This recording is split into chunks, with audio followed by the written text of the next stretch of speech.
Welcome. My name is Lisa Cukier, and I'm here with Lauren Cosulich. I'm with Burns Levinson, and she's with Summit Trail Advisors. We are here to present about finance and family. We're delighted to have you here. We are all in a position where we are working so hard between our businesses and our practices and our children and our families. We are in a sandwich generation with parents older than us and children. We're dealing with the next generation. We have multiple obligations. And I know that when Laura and I were planning this, we were talking about how often we just don't have the bandwidth to do it all. And we wish that we had good advisors who could help us and tell us things that we don't know. Many of us have been through various issues in life, various traumatic events or breakdowns in family or breakdown in business structures. And there's always things at the other end that we wish we had known at the time. So Lauren and I got together. We decided, let's start to just inventory a list of those things that we know that enterprising women who are managing the business, managing the family, and larger extended family issues, those things that we think that people should know about. And that way, in the event that you ever are encountering these issues, you'll be able to ask the right questions. You'll be able to think of which advisors might you need. You'll be able to be proactive and seek the guidance that you need. So we're going to be talking about some inward-facing issues that relate to families, such as blended family structures and some of the difficulties there, divorce, prenuptial planning, trust planning, making sure that our assets are well protected for our next generation and for the lifestyle that we want, as well as talking about some outward-facing issues, our businesses, our philanthropy, our tax structures, our estate planning, the things that we do for our business to make sure that we are doing good succession planning, to make sure that what matters to us, doing good in the world, and the way that we lead our lives is really conducted in a way where we can give credit to what matters most and not get caught in the minutia. We want our advisors to help us with that minutia. So with that, I would like to turn it over to Lauren Cosulich so that she can introduce herself and what she does in greater detail. Excellent. Thank you so much, Lisa. It's a pleasure to be a part of this conversation, and I'm really excited for all of the information that you and I are going to cover here, and hopefully some of the wisdom we can share today. Like Lisa said, my name is Lauren Cosulich. I'm an advisor and partner at Summit Trail Advisors. We are a networked family office that works with primarily first-generation wealth creators, business owners, entrepreneurs, financial service executives, and their families through a really wide range of activities that spans from investment advisory to coordinated philanthropy and tax strategy and estate planning. So there's a lot of topics here. Lisa, why don't you share a little bit about yourself and then we'll dive in. Sure, thank you. I'm a lawyer. Previously, I was a social worker. I navigate systems for people, individuals, and families. I handle divorce law, I handle trust litigation, I handle family interventions, crisis management, some estate planning. I handle those intersecting areas of private client work where families find themselves in challenging situations, such as a situation where somebody has a later in life romance and it might result in a marriage that changes different long-standing plans. And we want to take a look at how do we uphold expectations and family, business interests, and not let different flurries of activities in our lives and different impacts change and upend the important work that we want to do and our legacy. So that's the type of lawyering that I do, is to do wealth preservation by managing difficult and challenging family issues. So Lauren, let me ask you a question. How does building a structure and a plan for your important assets benefit the important people in your life? It's really, sort of all about tying everything together here, Lisa. I mean, really, when when you or I are working with,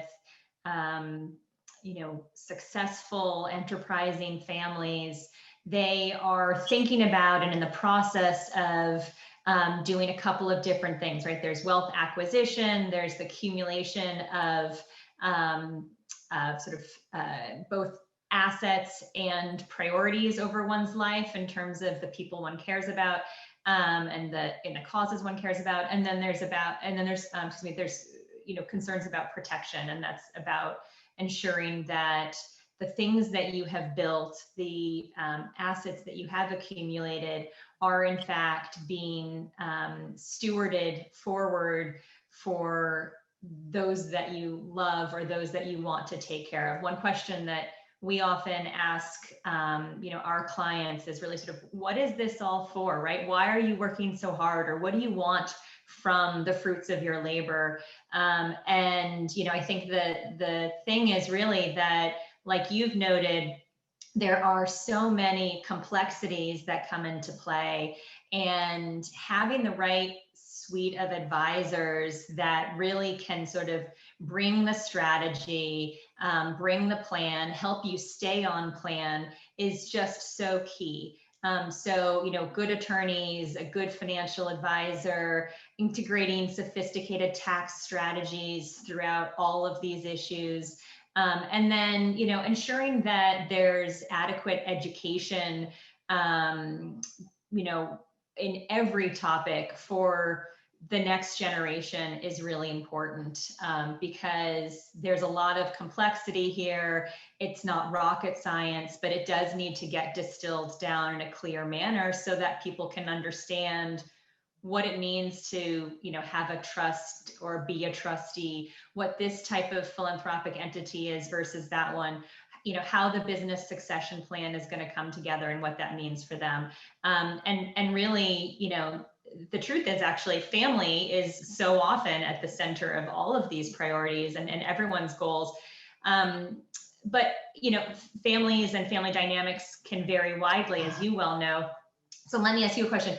What is meant by blended family planning, and sort of at what point would or should people start thinking about planning for a blended family? Thank you. You were mentioning we're working so hard, and what for? What's it for? So there's many people who have been through divorce and they are thinking of starting a next chapter. Sometimes people will wait until their children are older before they do that. Sometimes people wait for a certain milestone in their career or the sale and exit of a business. But no matter what, there are many moments in life where we should be thinking about it, but it shouldn't only happen at the moments. It's not just in the flurry of transition. Certainly in the flurry of transition, that's a moment to be thinking with a lot of mindfulness and deliberation. But there's other times. I think we need to be looking really every Thanksgiving, every New Year's, and thinking about who is in our family, what matters, what family values matter to our families, what we want for ourselves. There are people who have been divorced for years who postponed a new relationship because they want to just make sure that their children are doing what they're launching, they're doing what they need to do, and then they want to date afterwards. And so they're working so hard trying to put it together so that they have something afterwards, so that they can have the retirement that they want. It's something that should be thought of right away. When we talk about blended family, we're talking about all of the modern issues that come up for any family. You may have stepchildren, step parents, half siblings. You may have adopted children. You may have a non-marital partner. There may be any types of, there may be a marriage with children from both sides, the Brady Bunch situation that we grew up with. There's many different configurations. Some people select not to get married, but stay together in a life partnership for decades. These are all part of blended families. I remember when I was a child, we used to look at this as the non-traditional family. Well, it's not like that. That is the tradition. Right now, the blended family is the norm. Nobody's family is quite the way that we all heard it would be when we were watching Disney films back when we were 4 years old. So the time to do the blended family planning really is early on. There's a belief out there, because of the way that we're acculturated, that we're going to marry one person, have 2 or 3 children, and live happily ever after. And everybody on this call knows that that's an illusion. It just doesn't really happen that way. There's lots of hiccups and stumbles along the way. Even when families stay intact, which hopefully they will, there's many impacts and many moments that are difficult. So it's important to keep reevaluating with deliberateness uh, what you want in the future, what's right, what's not right. But certainly at moments where a person is dating anew because perhaps they're divorced, or perhaps a new in-law comes into the family structure, these are moments to start thinking with great deliberation. And I think one of the things that all of the people on the call share, all of us, because we have targeted our invitation, so we know who's here. We are all limitless. This is a group of people who set goals and set milestones and achieve them. We have very accomplished people on this call. And so it's the same deliberation that we make with our careers, our businesses, our family planning. That's what we need to do. It's the deliberation that we need to do for blended family planning, and it starts early. Have you seen situations where there's been inconsistencies between perhaps, let's say, somebody's prior separation agreement and maybe a new prenuptial agreement, and can that lead to litigation? Oh, I have seen it. I see a lot of this. It's just so difficult on the families. It's difficult on everybody. I represented a woman who was divorced from a man who later remarried, and he had a separation agreement with my client during their divorce. She had agreed to take alimony up front and to wait a period of time to receive all of the property division. So she was waiting, and she received more alimony up front. It was a front-ended separation agreement, and she would have to wait. The back end was the property division at a particular time because there were assets that had not yet vested at the time of the divorce. So she needed to wait. And that was part of their bargain for exchange.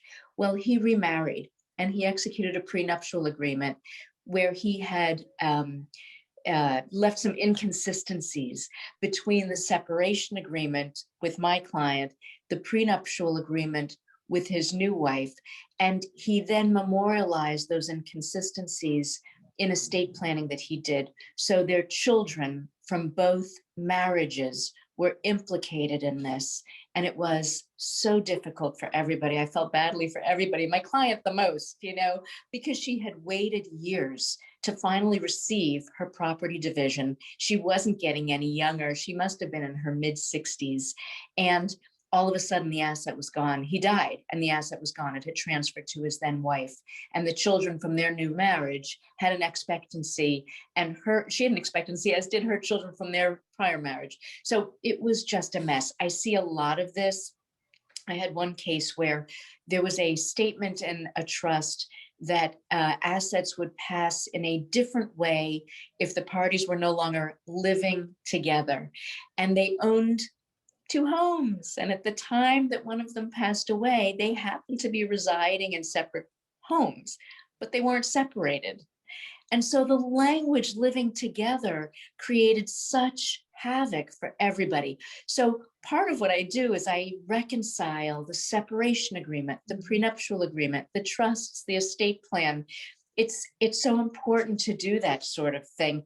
It relates to wealth protection and wealth transfer.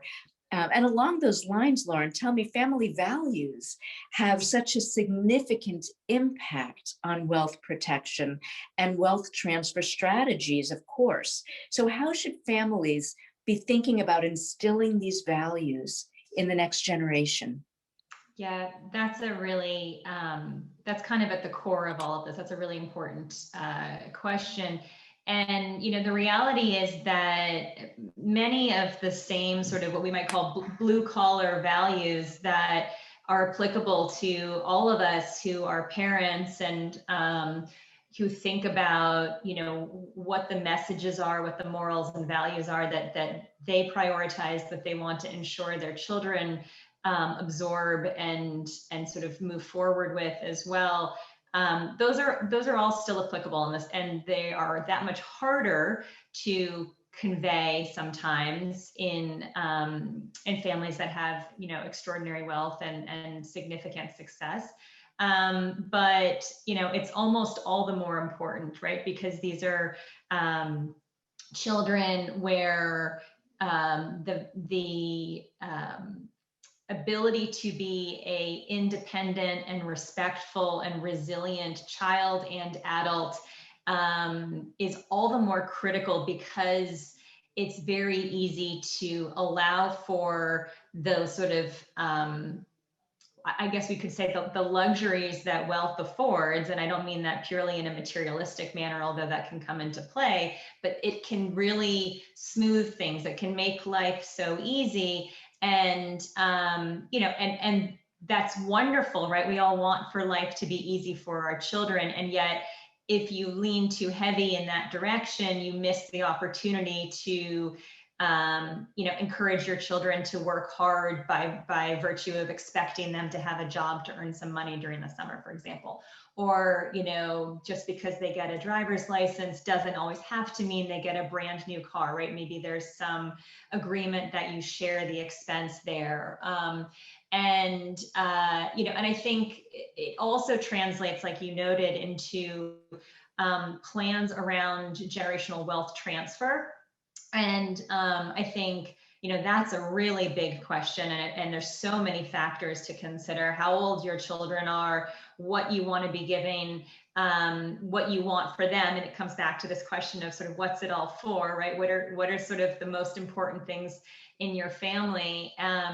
And there is an expression that we sometimes use, which is like, you don't want to parent by tax code, right? You want to know the taxes, you want to understand the legal landscape, you want to be able to make very well-informed decisions, you want to retain counsel and advisors who can guide you thoroughly and thoughtfully through the set of decisions that you make. But just because something might be feasible or something might be optimized sort of numerically when you sit there and you look at spreadsheets doesn't always mean it's the right thing for your family or for your child.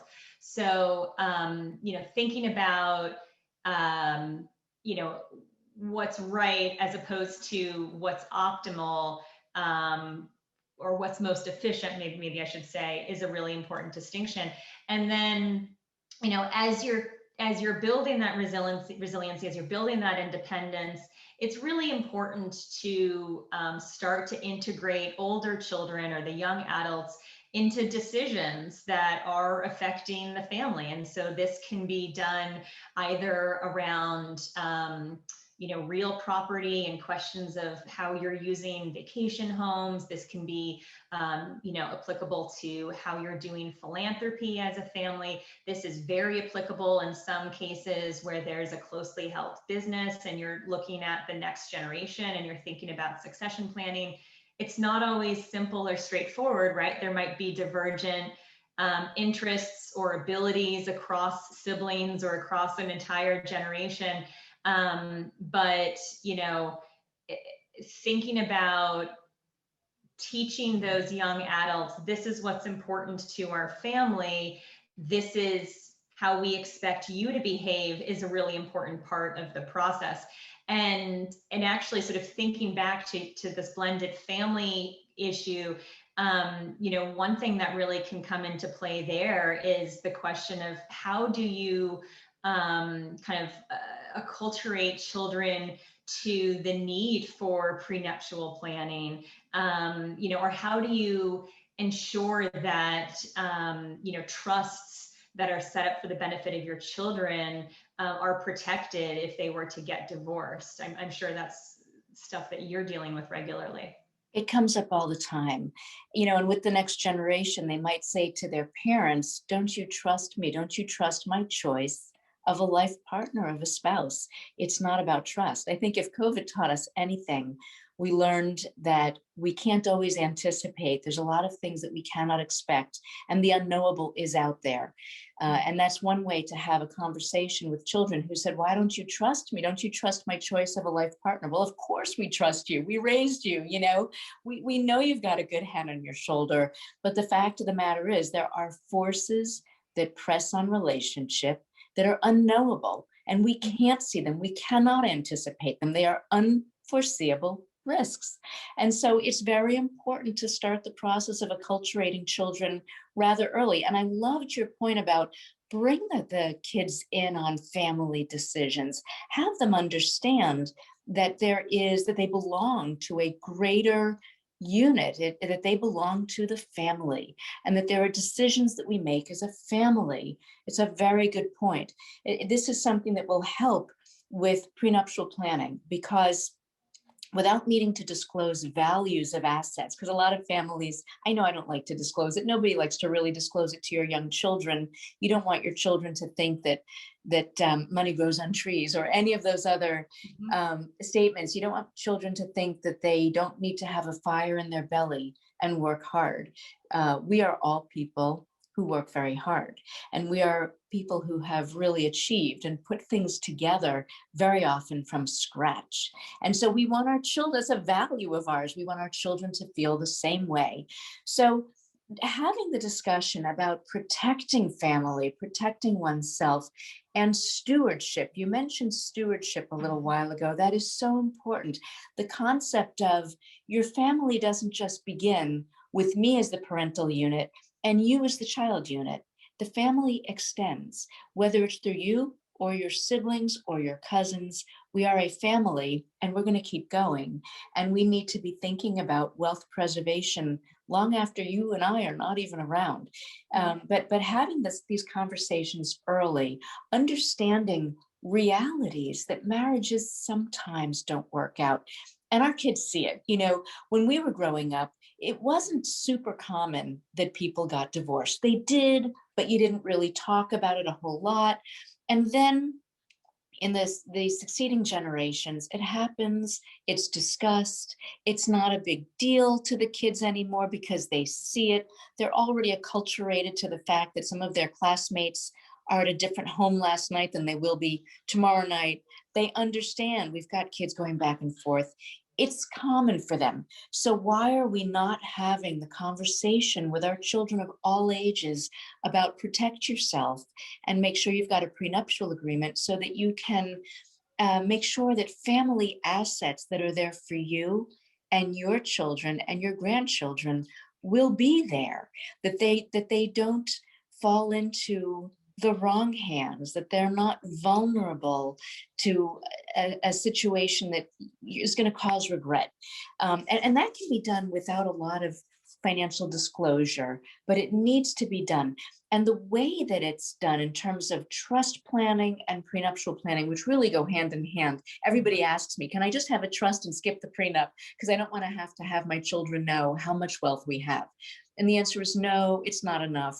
You need to have the prenuptial agreement as well, because the trust is not between you and your child's future spouse. The trust is between you, and that's it. You and your beneficiaries, you and your trustee, and that's it.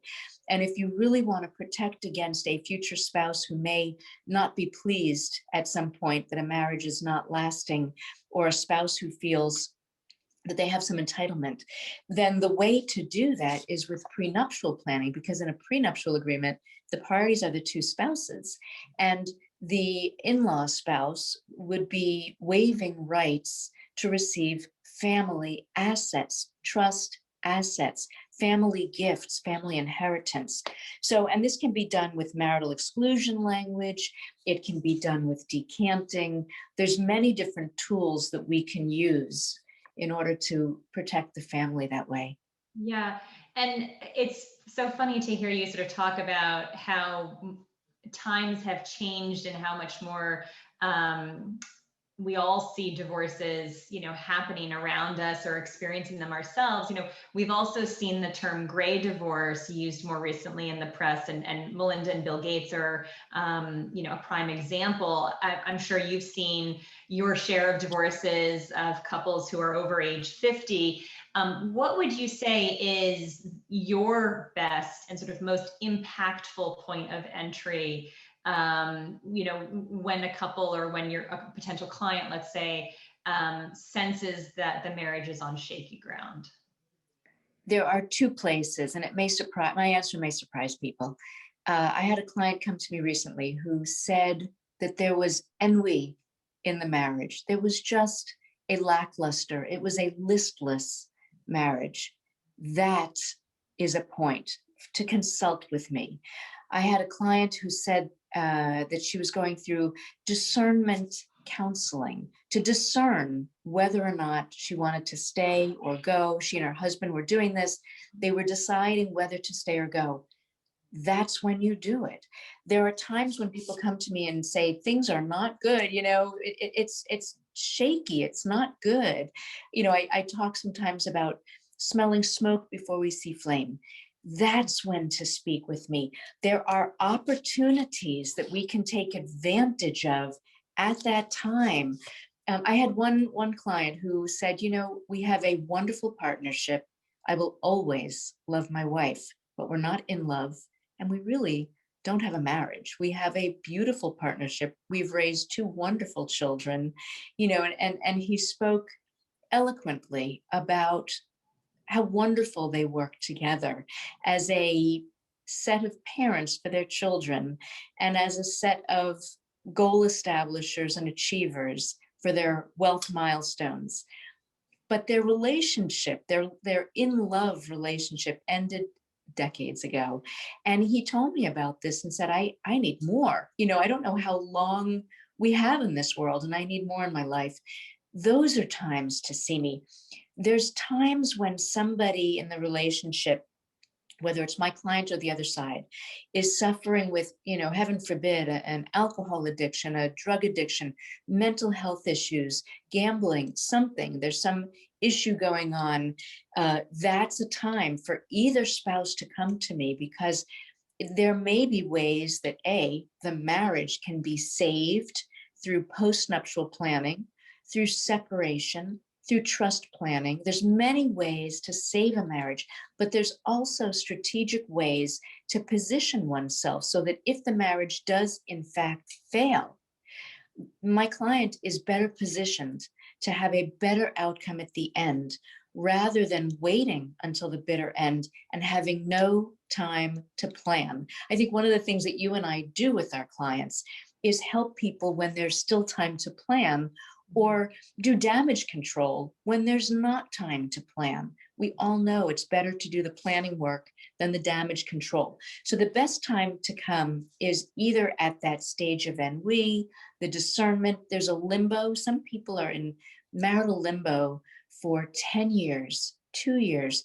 They may choose very honorably to wait until the children graduate from high school. They may feel they will derail the children if they do this before the children graduate from high school, or they may wait until the children are out of diapers, or whatever the reason is. There's always one family impact or another and a reason to wait. I hear a lot of this, but in that waiting period, it is perfectly possible for me to counsel somebody so that on one hand, we're working towards restoring the marriage, but on the other hand, I'm helping my client make changes in the status quo in an organic way, so that if the marriage doesn't work, if it shatters, at least my client is better positioned while working to restore the marriage. And that is the elegance of it. That's why it's important to come before things turn sour.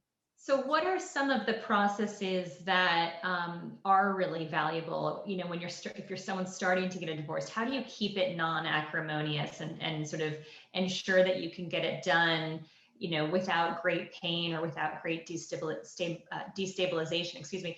And I think in particular, as we're looking to protect businesses, right, or sort of those the enterprises that our clients have been working hard on for years, what are some of the techniques that you use? So I have met with clients before who have a sense that the marriage isn't going to work, or they're having that ennui or the limbo, and we will take a look at the corporate structure. Burns and Levinson is a full service firm. We have not only the private client area, but we also have a very vibrant, renowned corporate group. And so we'll take a look at the corporate structures, the entities. We'll decide whether we want to make some changes to fiduciary control of business. Maybe we want to make some changes in voting shares. Maybe we want to make corporate changes of one type or another. Perhaps we want to make changes to trust documents, and not only the trust document of my client, but I very often want to have my client and I communicate with my client's parents and perhaps grandparents, aunts and uncles, and the family office, if there's a family office involved. Because at that point where you're smelling smoke and you're not sure if it's going to turn into flame, you need to be looking at what the parents have done for estate planning and what kind of beneficial interest is there for my client. In the course of divorce, people are shocked when I tell them, well, your parents are going to need to complete what's called a Vaughan affidavit. They need to disclose to the other side their estate plan. And clients will say, what do you mean my parents are not part of this divorce? Why should they have to disclose their estate planning to the other side? What does their estate planning matter? And can't they change it anyway? Well, if you only knew in advance, if I'd only told you in advance that that was the situation. So this is one of the issues where you need to know in advance that if you're smelling smoke and you're thinking it's going to turn to flame, you want to go get help at that point and start the process of doing some planning on multiple generation levels, in the hope that you can keep the marriage together, but also knowing that if it cannot stay together, at least you're making a better outcome. And you won't get to the other side and say, I wish I knew. I wish I'd been advised. So that's part of it. Another issue that people will stumble across, we coast, we live our lives. You might decide, well, I've got a piece of business real estate and we want to sell it as part of our business plan. Let's start getting valuations. And perhaps you want to make that value high. You want to get a valuation that's going to upgrade the value a little bit because you're looking to sell it and you want to get a nice, robust price. Well, what if your marriage fails and you are confronted with discovery? You're confronted with a request for production of documents and interrogatories, and somebody asks you for any business valuations relating to the real estate, and there your price is high and inflated, and now you're dealing with a buyout situation. So you might have just kicked yourself in the foot. So it makes sense to talk to counsel so that counsel can say, wait, don't value that right now. Or perhaps in connection with tax planning, let's talk about this. Let's get your wealth strategist and my tax lawyer involved. Let's figure this out together. But ultimately, what I do try to do is handle divorces in as elegant and non-acrimonious a way as possible, because there is nothing but nothing that is more painful than family pain. It rips to our core. It going through divorce or losing a child, these are issues that cut to our core because we have basic life expectations that we've had since those Disney films at age 3 and 4. And when you realize that you're not going to have that in your life and that your long-held expectations and values have been upended over things that you cannot control, it creates a lot of fear, a lot of anxiety, a lot of shame, and sorrow. And so the best way to handle this, rather than going to a renegade position. And rather than having a street fight over it, we've all seen the movie War of the Roses. That was a street fight. You don't want that. What you want here is an elegant, graceful exit plan. And the way to do that is with counsel who will make it their job to bring a more elegant divorce. When I'm handling a divorce, I'll go to opposing counsel, we'll sit down and talk about it in advance. We'll make some ground rules and some agreements about the manner in which we're going to handle this. You can do this by negotiating. If you've got very smart counsel who's going to be aggressive for you and pretty fierce in the way that they figure out sophisticated strategies for dividing wealth and sophisticated strategies for managing alimony where there are complex compensation structures to begin with, then you want to have smart counsel to sit and fight pretty strenuously but elegantly at the negotiating table to talk about it and to talk a smart talk about why the clients are entitled to a certain disposition of assets. That does not involve street fighting. That involves heavy negotiation and trying to get to yes. And that's the way that I like to do it. If you hit impasse, you go to a mediator. Mediators are very good at finding either balance or letting the parties know what a court would do. Very often mediators are judges, retired judges, because you can't mediate if you're an active judge, but if you're a retired judge, you can mediate. And those judges have a lot of gravitas, and they can help the parties by letting the parties know what's too much to ask, what's selling themselves short, and how a court would rule, given the argument that they're advancing. And so in that way, you might be able to really get over impasse and reach yes. Another way to do it is private adjudication.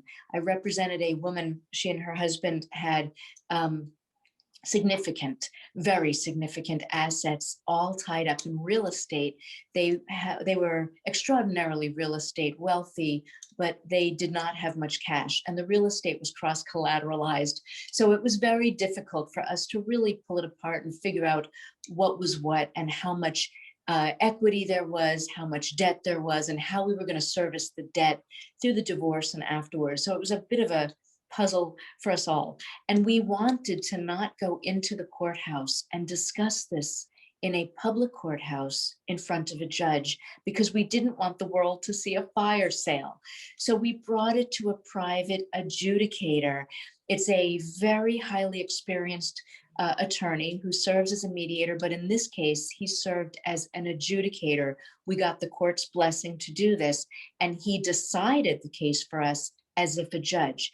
And he decided who's going to get which piece of real estate, which real estate would get sold, which would get valued, which we could agree on the price, who's going to get the marital home. We figured it out. And we spent many, many hours in a conference room around the table, rolling up our sleeves and figuring it out. But we did this privately. And that was the way to do it in that situation. But when all else fails, you're left to negotiate. And we bring many cases to trial, and you try it, and you let the judge be the final decision maker. It sometimes just has to be. Yeah. And, it's so wonderful to sort of hear you using the word elegant, because it really, I think, is the goal. I actually, in addition to sort of entrepreneurs and business owners, work with a number of women who have come into management of their wealth through divorce or widowhood. And similar to your perspectives on getting involved early, we feel the same way, right? Where we can be, a sort of value add to both attorneys like yourself and the clients in that process of, working towards an elegant division of assets and an elegant closure. And the division of assets is really obviously only sort of one piece of any sort of divorce puzzle, so to speak. But it's a really important one. And it also is, I think, especially where there's questions of a business interest, and if one spouse has been sort of the primary wealth creator or business owner and the other one hasn't, you really have to be very thoughtful and strategic about how the assets, whether there's a buyout or a sort of straight division, will work to ensure that in that sort of new chapter, whichever side you're working with is able to sort of have the assets and sort of have the lifestyle that asset base can support, that's consistent with where they've been in the past. So it's really critical that it be done as smoothly and as strategically as possible. Yeah, how do you do that? How do you approach the management of a family's liquid assets? I think this question of how you're thinking about assets really comes down to, what different parts of your balance sheet might be for, right? And, with our business owners, there is a significant portion of their balance sheet that's exposed to this business, right? Or the asset that they've been building throughout their career or for this most recent venture. And, and so there's tremendous excitement and tremendous personal connection that one would feel towards that asset, but also it's a very concentrated risk. So it's really important to think about, the other parts of one's balance sheet, let's say that the more liquid parts of a balance sheet, as being properly diversified against that. And so it could be a matter of it being more liquid than otherwise. It could be a matter of it being more or less exposed to certain industries. It could be, just sort of more stable and less volatile. We design investment portfolios with a philosophy that's, I think, a little different than how a lot of traditional investment managers work, where there's kind of a pie chart and pieces of the pie that fit into, a sort of classic asset allocation. That's not because we don't believe very strongly in diversification, but we sort of create buckets a little bit differently. And I think really the best way to explain those is that there's the portion of the bucket, so to speak, that's for lifestyle. And that's really kind of the stable set of funds that can sustain oneself, that can kind of, grow very slowly, but be there and be preserved to support the family and its priorities. There's also a bucket that we think of as really sort of more about legacy. It's about growth, right? This is the set of funds that might be looked to most optimally to create, generational wealth transfer. Or to grow so that there can be more assets available for philanthropy. And, there's diversification within each of those. It's not as simple as here are your bonds and here are your stocks. But there are different types of strategies and sort of sophisticated investments you could use in each of those. And then finding the right balance, everything is sort of unique, right? And it's going to depend on, like I said, these other concentrated exposures that clients have, or their need for income, or their lack of need for income. And then, all of this, of course, you want to be managing with a view of protecting purchasing power, right? And again, whether that's because you're needing to sustain a family, or whether it's because you want to ensure that the assets that you're using to fund your sort of philanthropic priorities down the road are going to be just as valuable then as they are today. So that's really important. And then the other big piece that comes into play here, of course, is tax efficiency. And, and this is really about ensuring that you're weighing, any investment decision on sort of really a net return profile, right? How much is the risk and what kind of return are you expecting? And then you're measuring that return, not just against kind of, opportunity costs or on a relative basis, but specifically net of fees and net of tax impact, right? So thinking about the types of vehicles that you're investing in, the types of strategies that you're investing in, there are tax considerations for all of those. And it's really important to bring that into, sort of sophisticated investment management. And then, the other really key piece here is thinking about asset location, right? And really what this is about is making sure that you have the right assets in the right entities. And so we've touched on estate planning, we've touched on the sort of notion that there's things you do for the next generation or, for some set of beneficiaries. And there are certain types of investments or certain assets that are better or sort of more suited or less suited to entities that have, those different sets of priorities. And then there's the sort of straight question of what set of assets is going to be subject to estate tax and what assets are sort of for the benefit of the family but held outside of the estate, right? Where you've done the planning, you've built those structures, you've worked with the advisors to say, here's what we want to make sure goes on to the next generation. And you hold, outside of the estate, certain assets that might be different than the assets that you hold inside of the estate. What are some of the approaches that you've used to with your clients for generational wealth transfer, and how does timing factor into that? So, we talked earlier a little bit about, right, you don't want to have sort of your parenting strategy dictated by taxes, and yet, it's really critical that you have awareness of that.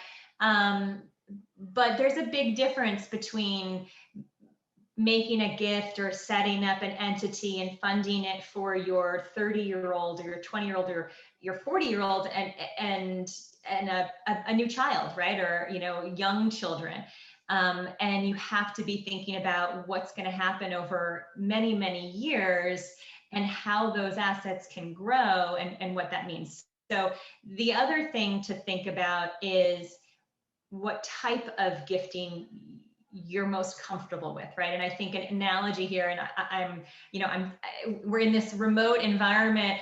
I've been lucky enough to spend most of this past year at our farmhouse up in New Hampshire. We have an apple orchard out in the yard. So I'm gonna draw on my farmhouse analogy here. You could choose to give apples, right? You could take the fruits of your labor, literally, and say, here, children or grandchildren, here is some fruit. And you could say, here are the apples. You could say, I'm going to give you kind of perpetual access to my apple tree, right? You're going to get the apples on an annual basis. Or you could say, you know what, I'm going to give you a seedling or maybe a sapling that's, several years old, and it's going to grow, and it's not maybe producing as much fruit right now, but by the time that beneficiary is older, 10 years have passed, 15 years have passed, or whatever, it's yielding fruit. And there's a lot there, right? You've been able to give something that wasn't as significant at the time, but that's going to appreciate significantly over time. And there are different reasons you might want to give in those different ways to different beneficiaries or because of circumstances. Certainly when we think about it from a tax efficiency standpoint, giving a sapling is great because you've just given something that's worth not as much, right? And you've gotten it out of your estate, and it's now going to grow and generate, benefit for years to come for somebody else's benefit and sort of not be subject to estate tax when you pass away. But, at the same time, the planning that we can do for estate taxes is, both really important and also, I don't want to say always subject to change, and yet kind of it also always feels subject to change. So, there's gifting and transactions that you can do that have flexibility, right? A completed gift is going to be irrevocable. However, there are ways to ensure that when you're creating documents, you have what we sort of refer to as like escape hatches. You could say, okay, well, I gave this sapling, it's now grown into this huge tree. I'm not sure I want my beneficiaries to have such tremendous wealth, I'm going to sort of carve out a part of that, and it's going to go to this other class of beneficiaries, or it's going to go to this, philanthropic cause that we care about. So, thinking about things in that way, the dollar amounts are still quite large, right? Today, we know that there's $11.7 million of estate tax exemption that can be used. So there's a lot of opportunity and a lot of flexibility to do that. But also, there's ways to ensure that you're not locking yourself into something too tightly. Are there specific assets that should be gifted or transferred in a particular way? I mean, there's different ways that you might handle different types of assets. I mean, one thing that's really important, I think, especially for business owners to understand is qualified small business stock, right? And if they have created something and it's a sort of operating entity that's not in the service sector, that they have a stake in, or they've acquired directly from the company, that was valued at sort of where the company was valued at sub $50 million in assets at the time of acquiring the stock, or if they started the company, that qualifies for certain tax treatment. And so, one way that you think about that is that's special consideration that's based on an independent sort of individual taxpayer. So you might do different estate planning there than you would with assets that don't have that, because there are, grantor trusts and non-grantor trusts where the donor, the grantor, is covering taxes, and that can be another way to kind of give more appreciation to the beneficiaries. But but you can kind of play around with it differently depending on what type of asset it is. And then, of course, also there's real estate, and real estate has its own set of trusts. And we certainly know, that very successful families often have treated themselves to multiple homes, because it's wonderful to be able to enjoy different parts of the country, or different, different settings. And so thinking about how to use those in different ways is really important. But thinking about vacation homes also kind of ties into the fact that there can often be sort of, as you think about next generation in particular, there can be, sort of the risk of there being unhappiness or internal rivalries or discord. What have you seen and in that sort of regard, and what are ways that you can protect the family from disputes or controversies that could bleed into the public eye, or just could tear a family apart? Yeah, these issues are so difficult for families. There are people who have a later in life romance, and why should they not? They might have lost a spouse, or they've been divorced, and they're older, and they have met somebody, and everybody is entitled to happiness. But keep in mind that marriage includes certain changes. There's statutory marital laws and statutory laws relating to inheritance, and getting married upends, it triggers different laws, and it upends long-held estate planning intentions. So, for example, a spouse can elect against a will, can elect a statutory share rather than a will, which would just upend it. Sometimes a marriage can really undo decades of planning and create a lot of agitation and anxiety within the family. So those later in life relationships can be tricky. Sometimes family believes that the newcomer is exercising financial exploitation or undue influence, swaying affections and alienating the affections of longstanding family members. So these can be very highly agitating issues for family to deal with. And it's not just in the context of later in life. There's internal rivalries at every generational level.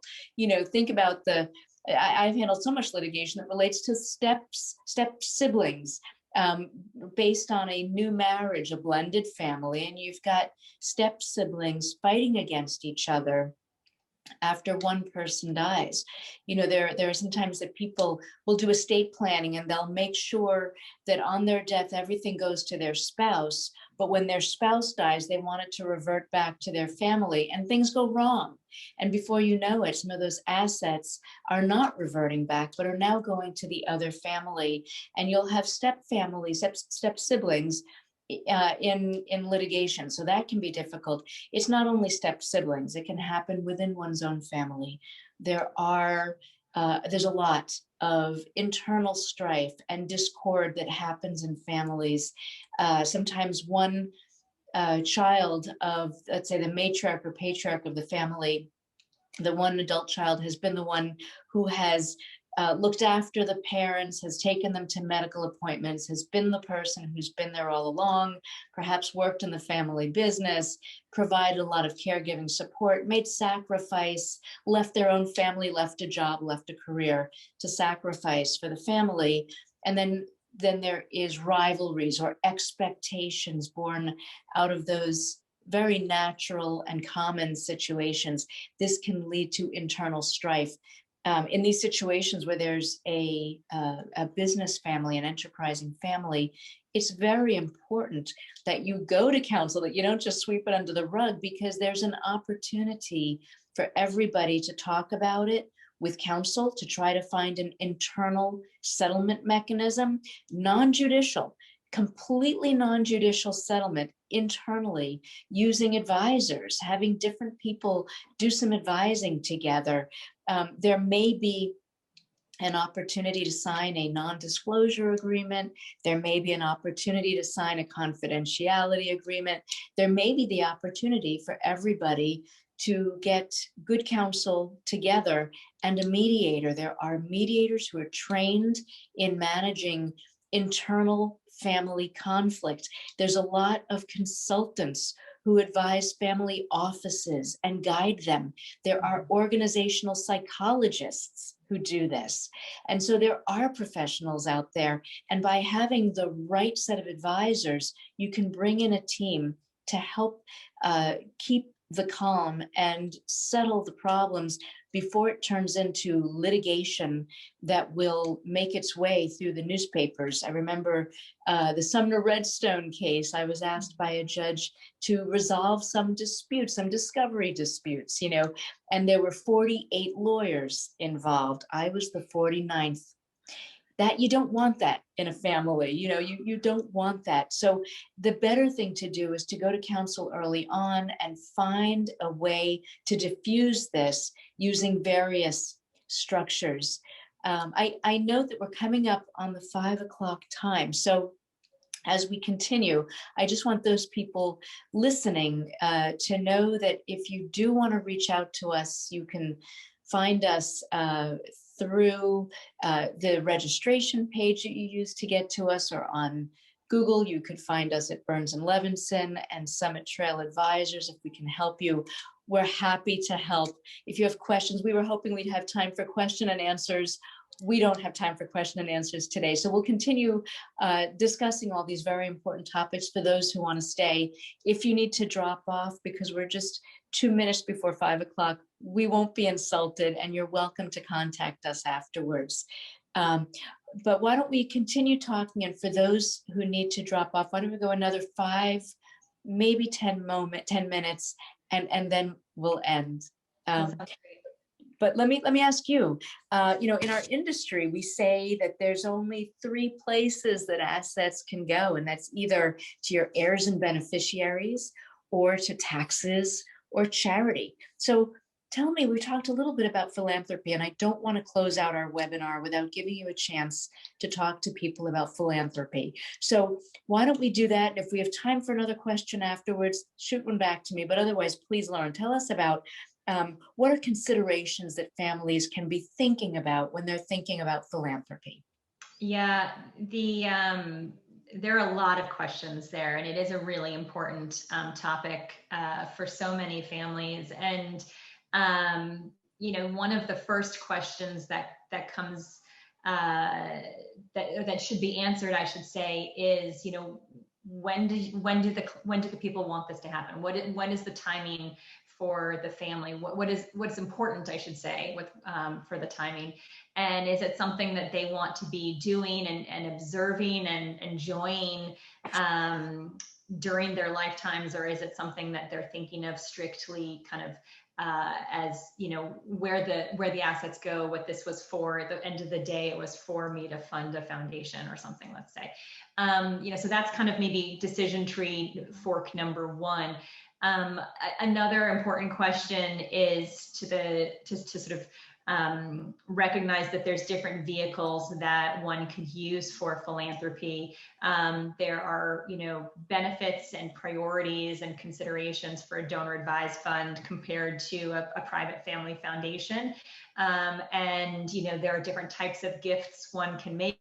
There are different types of expectations around legal filings and structure, grant making schedules between those two, and they can often be used in conjunction. There's not a, you know, requirement that a family choose exclusively between them. Sometimes families are really well served to have both, but there are very specific considerations for each. There also are very specific sort of tax considerations for each. There's a different level of deduction that you can take giving into a donor advised fund versus giving into a family foundation.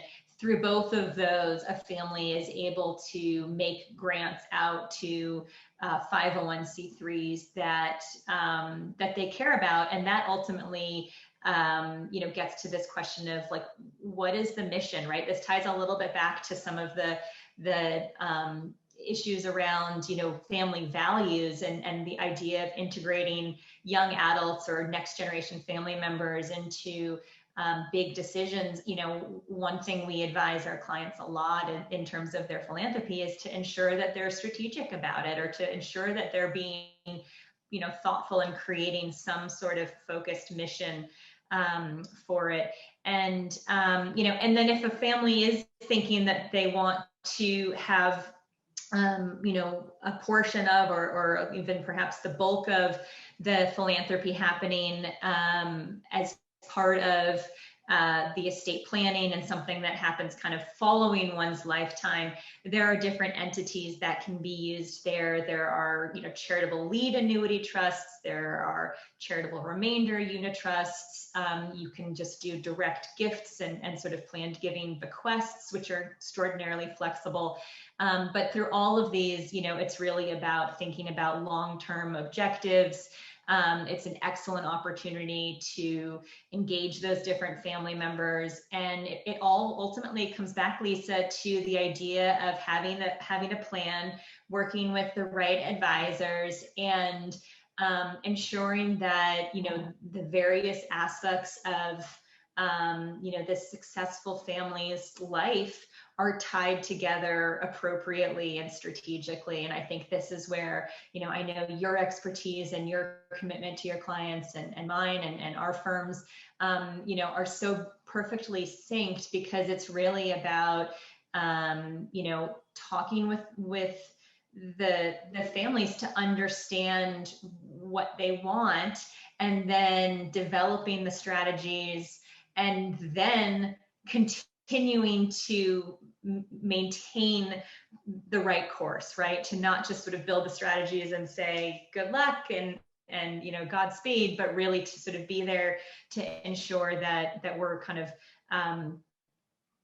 that everything's working in concert, and that it's really all ultimately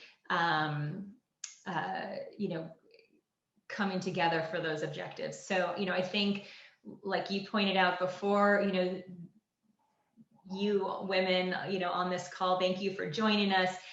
You know, you all, and Lisa and I understand this personally all too well, are working hard and balancing so many things.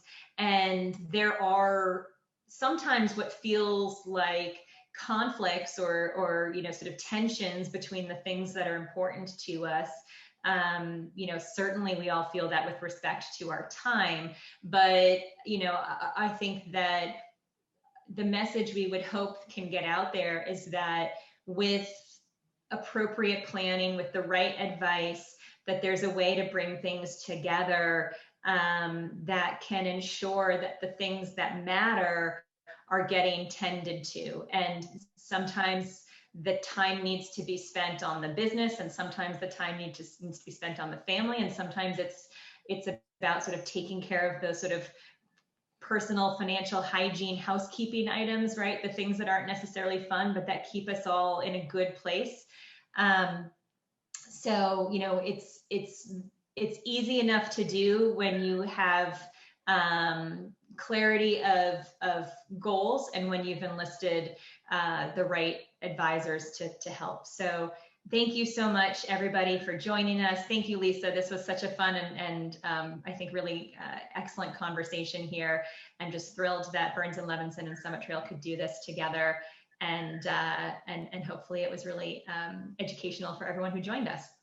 Terrific. Lauren, thank you so much. This was really delightful. And if anybody has questions, why don't we just give a little bit of contact data? Do you want to give some contact data, and I'll give some contact data? Yeah, I think we're both, you know, we're both out there online plenty, that we're definitely findable. But my email address is lauren.cosulich@summittrail.com.